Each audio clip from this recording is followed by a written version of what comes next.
بسم اللہ الرحمن الرحیم۔ عزیز طلباء، السلام علیکم ورحمۃ اللہ۔ امید ہے کہ آپ اپنے تمام امور احسن انداز سے سر انجام دے رہے ہوں گے۔ آج ہم الدرس الثانی الف شروع کر رہے ہیں۔ اس میں آیات 29 تا 37 شامل ہیں۔ آج ہم آیت نمبر 29 تا 31 پڑھیں گے اور اسے سمجھنے کی کوشش کریں گے۔ یا ایھا الذین آمنوا، مومنو، ان تتقوا اللہ، اگر تم خدا سے ڈرو گے، یجعل لکم فرقانا، تو وہ تمہارے لیے امر فارق پیدا کر دے گا، یعنی تم کو ممتاز کر دے گا۔ وَيُكَفِّرَ عَنْكُمْ سَيِّئَاتِكُمْ، اور تمہارے گناہ مٹا دے گا۔ وَيَغْفِرْ لَكُمْ، اور تمہیں بخش دے گا۔ وَاللَّهُ ذُو الْفَضْلِ الْعَظِيمِ، اور خدا بڑے فضل والا ہے۔ اللہ تعالیٰ اپنے پرہیزگار بندوں کو جن انعامات سے سرفراز فرماتا ہے، اس آیت میں ان کو بیان کیا گیا ہے۔ ان انعامات میں سے پہلا انعام یہ ہے کہ رب کریم امر فارق پیدا کر دے گا، یعنی ان لوگوں کو ممتاز کر دے گا۔ حق و باطل میں تمیز کرنے والی قوت کو فرقان کہتے ہیں۔ پرہیزگاروں پر اللہ تعالیٰ دوسرا انعام یہ فرمائے گا کہ ان کے گناہ مٹا دے گا۔ ان کے گناہوں کو اس طریقے سے رب کریم چھپا دے گا کہ کسی کی نگاہ ان پر نہ پڑ سکے۔ اللہ تعالیٰ کا پرہیزگاروں پر یہ کتنا کرم ہے کہ عالم غفلت میں ان سے جو گناہ سرزد ہوئے، ان کو وہ اپنے کرم کی چادر سے ڈھانپ دے گا، اور کسی کو ان گناہوں کی اطلاع تک نہ ہو۔ ان نیک بختوں پر جو تیسرا انعام فرمایا جائے گا وہ یہ ہے کہ ان کو بخش دیا جائے گا۔ بشری تقاضوں کے باعث ان سے کوئی غلطی سرزد ہو گئی ہو، کسی جرم کا وہ ارتکاب کر بیٹھے ہوں، تو اس پر قلم اف پھیر دیا جائے گا اور اسے بخش دیا جائے گا۔ اور خدا بڑے فضل والا ہے۔ اللہ تعالیٰ اپنے پرہیزگار بندوں پر کرم فرما رہا ہے، اور اس کی یہ بخشش ہائے بے انداز محض اس کا فضل و کرم ہے۔ کسی کا اس پر کوئی حق نہیں جس کا ادا کرنا اللہ تعالیٰ پر واجب ہو۔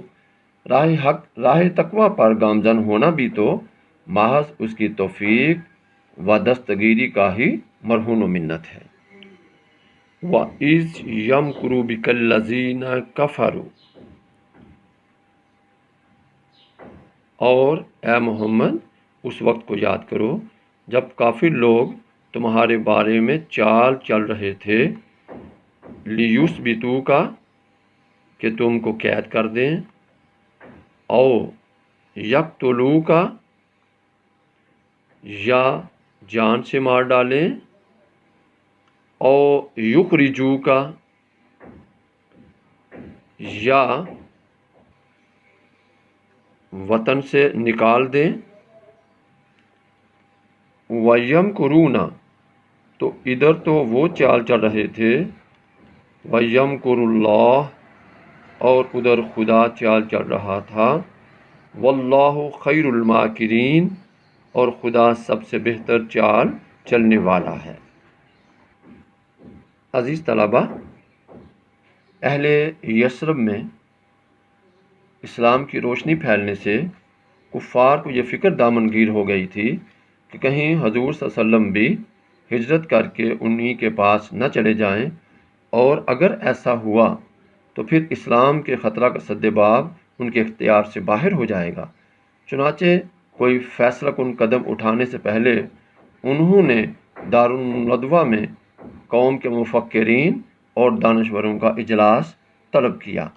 بعض کی یہ رائے تھی کہ آپ کو ایک تنگ و تاریک حجرے میں ہمیشہ کے لیے قید کر دیا جائے۔ بعض نے کہا کہ آپ کو یہاں سے جلا وطن کر دیا جائے، لیکن آخری فیصلہ ابو جہل کی رائے کے مطابق ہوا کہ مکہ میں جتنے قبائل آباد ہیں ان میں سے ایک بہادر منتخب کیا جائے۔ سارے قبائل سے چنا ہوا بہادروں کا یہ دستہ رات کے وقت آپ صلی اللہ علیہ وسلم کے گھر کا محاصرہ کر لے۔ سحری کے وقت جب حضور صلی اللہ علیہ وسلم باہر نکلیں تو یک بارگی آپ صلی اللہ علیہ وسلم پر تلواروں سے حملہ کر دیا جائے اور یوں آپ صلی اللہ علیہ وسلم کا چراغ حیات گل کر دیا جائے۔ اس کی حکمت یہ بیان کی گئی کہ اس طرح مکہ کے سارے قبائل اس قتل میں شریک ہوں گے اور بنی ہاشم کس سے انتقام لے سکیں گے۔ آخرکار وہ دیت لینے پر راضی ہو جائیں گے اور ہم سب مل کر آسانی کے ساتھ دیت ادا کر دیں گے۔ سب نے اسے پسند کیا۔ جبرائیل امین علیہ السلام حاضر ہوتے ہیں اور اللہ کا حکم پہنچاتے ہیں کہ آج کی رات ہجرت کی رات ہے۔ حضور صلی اللہ علیہ وسلم نے امانتیں حضرت علی کرم اللہ وجہہ کے سپرد کیں۔ سورہ یاسین کی تلاوت فرماتے ہوئے آپ صلی اللہ علیہ وسلم اپنے کاشانہ اقدس سے روانہ ہو جاتے ہیں۔ کفار کو پتہ بھی نہیں چلتا۔ اللہ کے حبیب اپنے اللہ کی حفاظت میں بخیر و عافیت وہاں سے نکل کر اپنے دوست حضرت ابوبکر صدیق رضی اللہ تعالی عنہ کے گھر تشریف لاتے ہیں اور ان کو ہمراہ لے کر غار ثور کی طرف روانہ ہو جاتے ہیں۔ وَإِذَا تُتْلَى عَلَيْهِمْ آيَاتُنَا، اور جب ان کو ہماری آیتیں پڑھ کر سنائی جاتی ہیں، قالو، تو کہتے ہیں، قد سمعنا، یہ کلام ہم نے سن لیا ہے۔ لو نشاء، اگر ہم چاہیں، لقلنا مثل ھذا، تو اسی طرح کا کلام ہم بھی کہہ دیں۔ ان ھذا الا اساطیر الاولین، اور یہ ہے ہی کیا، صرف اگلے لوگوں کی حکایتیں ہیں۔ عزیز طلبہ، نضر بن حارث مکہ کے ایک متمول تاجر تجارت کی غرض سے ہیرا گیا۔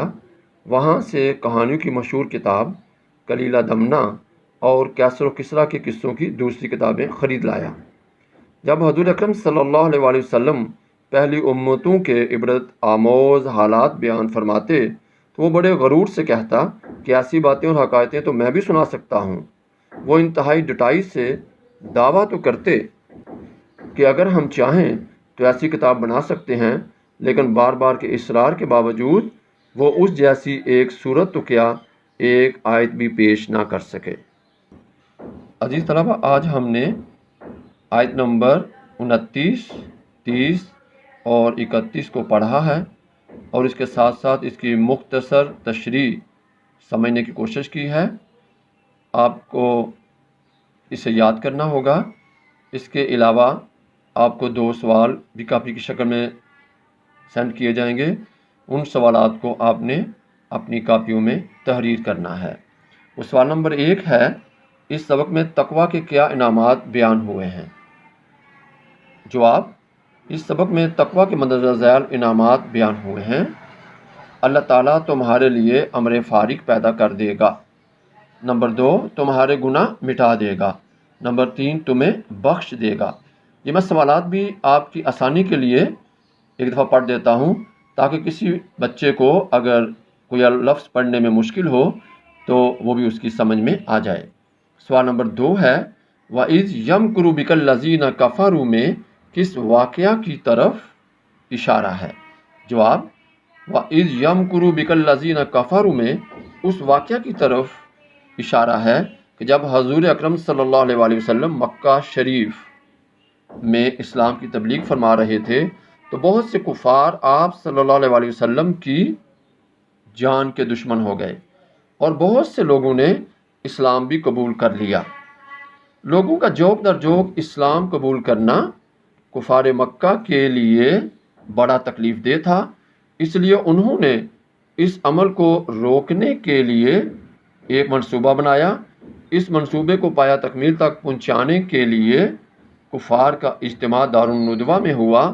وہاں یہ طے پایا کہ معاذ اللہ آپ صلی اللہ علیہ وسلم کو قتل کر دیا جائے، لیکن نبی اکرم صلی اللہ علیہ وآلہ وسلم ان کا منصوبہ خاک میں ملاتے ہوئے حضرت ابوبکر صدیق رضی اللہ تعالی عنہ کے ساتھ مدینہ منورہ کی طرف روانہ ہو گئے۔ اس واقعہ کو میں نے آپ کو تشریح کے دوران بھی بتایا ہے۔ یہ ایک بہت لمبا واقعہ ہے، لیکن چونکہ آپ اتنا لمبا سوال یاد نہیں کر سکیں گے، اس لیے مختصراً اس سوال کے اندر اس کو بیان کیا گیا ہے۔ امید ہے کہ آپ کی سمجھ میں یہ سب کچھ آ گیا ہوگا۔ اللہ تعالی ہمیں سمجھنے کی توفیق عطا فرمائے۔ السلام علیکم ورحمۃ اللہ۔